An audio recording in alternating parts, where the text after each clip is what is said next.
시작하기 전에 재밌는 사실 하나 말씀드릴게요.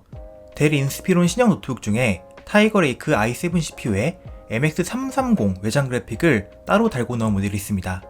MX330은 MX250급인데 분명 인텔은 본인들의 내장 그래픽이 MX350과 비슷한 수준이라고 주장하지 않았던가요? 안녕하세요. 오늘은 여러 사정으로 미뤄졌던 저의 첫 타이거 레이크 노트북 MSI 서밋 B15의 성능 리뷰를 시행한 날입니다. 인텔이 발표한 타이거 레이크 CPU 중 두 번째로 높은 성능의 프로세서인 i7 1165G7이 탑재되어 있는 노트북인데요. 가장 최상위 CPU인 i7 1185G7은 굉장히 한정적인 사용처를 가지게 될 것으로 보이기 때문에 사실 플래그십 노트북에 가장 많이 쓰이게 될 CPU는 바로 이 i7 1165G7일 것으로 보입니다.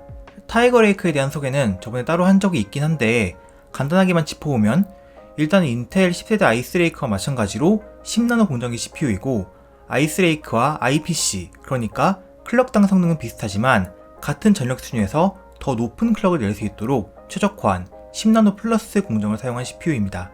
그리고 인텔은 타이거 레이크에서 아이스레이크 대비 2배의 그래픽 성능 향상을 약속했으며 르누아르 대비 60%의 그래픽 성능 우위를 언급하는 등 그래픽 성능에 큰 자신을 가지고 있는 것으로 보였습니다. 자, 그럼 다시 제 노트북으로 돌아와서 제가 저번 영상에서 이 노트북의 메모리가 듀얼 채널로 인식되지 않는 문제에 대해서 보고했었는데 알고 보니까 최신 하드웨어를 모니터링 프로그램이 제대로 인식하지 못하여 생긴 문제였고 하드웨어 인포의 베타 버전을 사용해서 확인해 보니까 듀얼 채널로 제대로 인식이 되어 있더라고요. 그러니까 오늘 성능 테스트는 적절한 듀얼 채널 환경에서 테스트한 것으로 보시면 되겠습니다. 잠깐 나머지 스펙을 보면 이 노트북은 별도의 외장 그래픽은 없고 96개의 익세큐션 유닛을 가진 인텔 Xe 그래픽의 최상위 버전이 사용되었습니다. 램은 3200MHz 클럭에 듀얼 채널 16GB, SSD는 520GB의 킹스턴에서 제조한 NVMe SSD를 쓰고 있고 15.6인치 300니트 논결례 패널을 사용했고 52Wh 배터리, 인텔 AX200 와이파이 6 랜 카드, 스펙보다 가벼운 약 1.52kg의 실측 무게를 스펙으로 가지고 있습니다. 노트북의 내부 구조를 보면 2팬, 2히트 파이프의 쿨링 구조를 가지고 있고 이는 MSI PS63, 모던 15와 같은 구조입니다. 서밋 B15는 별도의 GPU를 가지고 있지 않은 노트북이기 때문에 이 정도면 쿨링 문제를 탓할 수 없는 아주 충분한 쿨링 구조라고 생각할 수 있습니다. 그럼 벤치마크로 들어가겠습니다. 몇몇 테스트들은 MSI 컨트롤 센터에서 하이 퍼포먼스와 밸런스 모드 양쪽에서 테스트했습니다. 실내 온도는 24도였습니다. CPU의 성능을 확인하기 위한 시네벤치 R20입니다. 하이 퍼포먼스 모드에서는 최대 파워 41W를 마크하면서 최고 온도 95도를 찍고 이후 전력 36W, 온도 94도에서 한참을 유지하였고 이후 32W에서 34W까지 왔다갔다 하였지만 32W 밑으로는 떨어지지 않았습니다. 유지 온도는 89에서 92도 사이를 마크했습니다. 1회차 멀티코어 점수는 2248점, 회차가 진행될수록 조금씩 점수가 떨어졌지만 큰 폭으로 떨어지는 모습은 아니었습니다. 32W 밑으로 전력이 떨어지지 않는 CPU를 과연 저전력 CPU라고 부를 수 있는가 하는 의문이 머릿속을 맴돌았습니다. 밸런스 모드에서는 최대 파워 35W, 최대 95도를 잠깐 찍다가 28W로 전력이 떨어지면서 82에서 84도의 온도를 마크했습니다. 1회차 점수는 2068점, 회차가 진행될수록 조금씩 점수는 떨어지지만 큰 차이는 보이지 않았습니다. 다른 CPU들과 점수를 비교해보면 성능 모드에서의 멀티코어 점수가 코멘레이크 헥사코어 프로세서인 i7 10710U와 비슷한 수준이었고 라이젠 르누아르 4700U에는 밀리는 모습을 보여주었습니다. 다만 싱글코어 점수의 경우 라이젠 4700U의 점수보다 높을 뿐 아니라 인텔 10세대 고성능 프로세서인 i7 10875H보다도 더 높은 점수였습니다. 다음으로 긱벤치입니다. 성능 모드에서 시행하였고 긱벤치5 싱글코어 1467점, 멀티코어 5141점으로 마찬가지로 높은 싱글코어 성능을 보여주었고 멀티코어 성능도 상당히 높은 수준이었습니다. 블렌더 CPU 렌더링 테스트에서는 대표적인 테스트용 파일인 블렌더 BMW 파일을 CPU 렌더링 하는데 성능 모드에서 7분 28초가 걸렸습니다. 컴퓨터의 일상적인 성능을 테스트하는 PC마크 10에서는 총점 4570점이었고 에센셜 점수는 상당히 높지만 다른 부분의 점수는 르누아르 4700U에 미치지 못하여서 전반적으로는 다소 밀리는 모습을 보여주었습니다. 다음으로 3D마크 결과를 보시겠습니다. 성능 모드와 밸런스 모드 각각에서 점수를 측정하였지만 생각보다 두 모드 사이에 점수 차이가 별로 크지 않았습니다. 파이어 스트라이크 그래픽 점수는 4400점대, 피직스 점수는 13000점대가 찍히고 있어 그래픽 점수는 대략 MX350과 비슷한 수준이고 르누아르 내장 그래픽보다는 훨씬 높은 수준이었습니다. 그리고 피직스 점수도 4700U보다 좀 더 높은 수준이었고요. 타임스파이의 경우도 그래픽 점수는 르누아르 내장 그래픽보다는 더 높게 나왔습니다. 그러나 타임스파이 CPU 점수는 르누아르 4700U보다 조금 더 낮은 수준이었습니다. 추가적으로 안드로이드, 애플, 윈도우 등 멀티플랫폼 벤치마크인 와일드라이프 벤치마크를 추가적으로 측정했습니다. 여기서 점수는 8000점대로 5000점대를 기록한 4500U나 애플 A12보다 더 높은 점수를 기록하였습니다. 다음으로 프리미어 프로 테스트입니다. 제가 항상 테스트에 사용하는 소니 카메라 4K로 촬영하고 나름 빡센 색 보정을 시행한 4K 시퀀스를 타임라인에서 재생해보니까 약간의 프레임 드랍은 있지만 나름 원활한 플레이백이 가능했습니다. 르누아르 내장 그래픽 노트북은 버벅거려서 플레이백이 불가능한 수준인데 말이죠. 그리고 하드웨어 가속을 키고 인코딩 하였을 때 14분 11초가 걸렸습니다. 이는 게이밍 노트북에 비해서는 많이 떨어지고 MX350을 탑재한 UM433iQ에 비해서도 다소 떨어지지만 르누아르 노트북에 비해서는 아주 큰 폭으로 우세한 모습을 보입니다. 이 차이는 GPU 가속을 사용하는 색 보정과 같은 이펙트를 처리하는데 인텔 내장 그래픽이 AMD 내장 그래픽보다 우월하기 때문으로 보입니다. 같은 시퀀스에서 색 보정을 시행한 어드저스먼트 레이어를 지우고 인코딩을 해보면 i7 1165G7이 6분 38초, 4500U가 8분 5초로 인코딩 시간이 많이 좁혀집니다.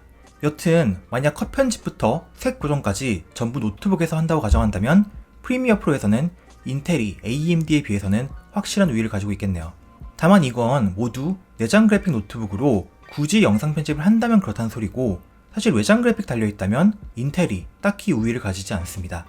다음으로 몇 가지 게임을 테스트해 보았습니다. 가능하면 성능 모드와 밸런스 모드 양쪽에서 테스트해 보았습니다. 게임마다 조금씩 다르지만 성능 모드에서는 게임 중 CPU 패키지 전력을 약 36W, 밸런스 모드에서는 약 28W를 사용하게 됩니다. 이거 일단 저전력 노트북 맞아요? 리그 오브 레전드입니다. 커스텀 보전에서 테스트한 거라 실전에서는 좀 더 프레임이 떨어지겠지만 최상업에서 성능 모드 평균 130프레임, 1% 로우 100프레임 정도 나오고 밸런스 모드에서도 큰 차이는 없었습니다. 르누아르 내장 그래픽 노트북보다 프레임이 좀 더 잘 나오는 모습이었습니다. 다음으로 발로란트입니다. 훈련장에서 스킬을 사용할 때 기준으로 최상업 평균 42프레임, 최하업 평균 87프레임 나왔습니다.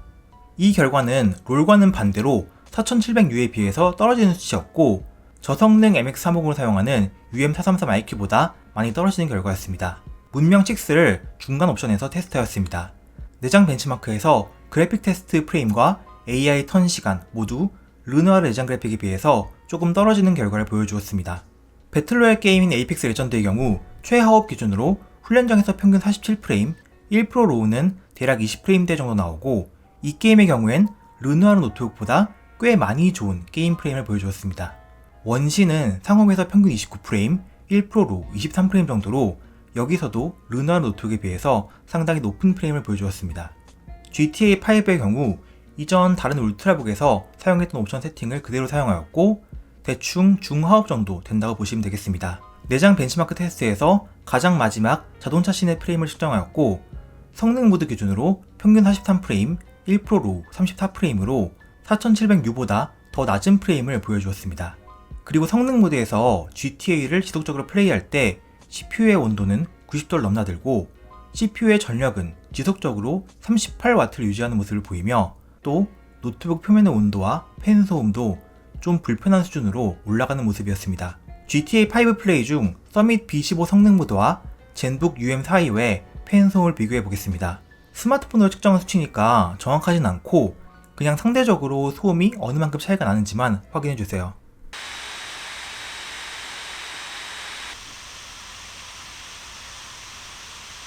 배터리 용량은 52Wh였습니다.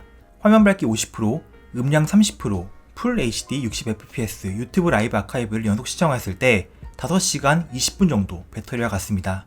사실 배터리 용량이 그닥 작은 편은 아닌데 거기에 비하면 실망스러운 수준의 배터리 타임이었습니다.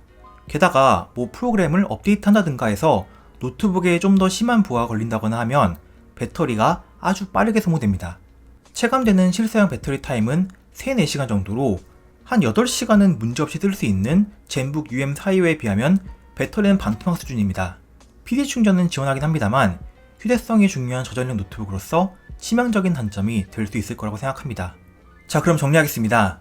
분명히 아이스레이크에 비해서는 발전한 모습입니다. 아주 훌륭한 싱글코어 성능, 향상된 멀티코어 성능, MX350급의 그래픽 점수, 그리고 프리미어 프로에서도 상당히 괜찮은 모습을 보여주었습니다. 그리고 실제 게임 성능에서도 적어도 몇 가지 게임에서는 르누아르보다 뛰어난 모습을 보여주긴 했죠. 하지만 여전히 멀티코어 성능에서는 르누아르를 이길 수 없고, 그렇게 강조했던 그래픽 성능은 몇몇 게임에서는 4500U보다도 못한 모습을 보였고, 그리고 저전력 CPU라고는 도저히 받아들일 수 없는 높은 전력 소모와 높은 발열, 팬 소음, 그리고 실망스러운 배터리 타임을 보여주었습니다. 여러가지로 인텔이 구석에 몰린 느낌입니다.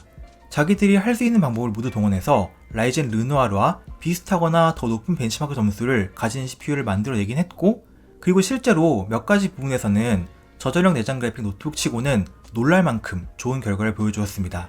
하지만 전력 소모, 발열, 배터리 타임 등 제 생각에 저전력 노트북의 더 핵심이 되는 부분들은 제대로 만들지 못한 듯합니다. 36W 전력을 부스트도 아니고 긴 시간 동안 지속적으로 빨아먹는 CPU를 정말로 저전력 CPU라고 부를 건가요? 물론 전력 세팅은 제조사 나름대로 조절 가능한 부분이긴 합니다만 15W로 전력 제한을 거는 순간 성능으로는 르누아르와 경쟁이 힘들어질 거기 때문에 아마 인텔 입장에서 그렇게 못할 거예요. 자, 저의 첫 타이거 레이크 노트북 성능 리뷰는 이렇게 마칠 거고, 다음에는 이 노트북의 종합 리뷰도 한 번 더 진행할 거고, 다른 인텔 노트북에 대한 리뷰들도 할 예정이니까요.